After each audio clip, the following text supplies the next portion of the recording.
એલા પ્રિન્સભાઈ આ શું બનાવ્યું? પંખોડું છે. આ શેનાથી બને? પ્લાસ્ટિકની પાઇપ, એક ફુગ્ગો અને ચેલો ટેપ. આ પંપડું વાગે? હા, વગાડું. વગાડો તો.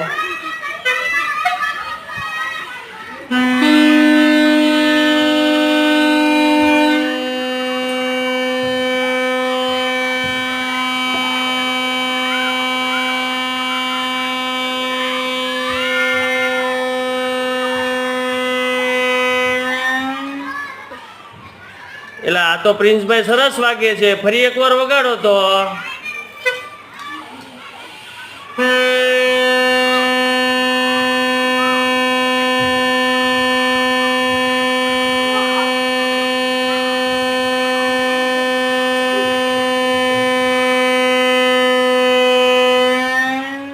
ખૂબ સરસ પ્રિન્સભાઈ.